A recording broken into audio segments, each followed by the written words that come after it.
Okay, Dave here. So I'm putting panel up here on this side, or the back anyway, so using the machine to lift it up. Angle the bucket a little bit so this piece don't fall over. Up again. I set it up there so it'll be sweet. Angle the bucket again. There we go.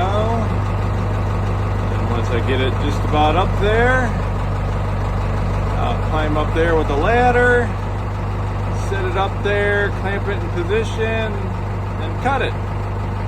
All right. Dave out.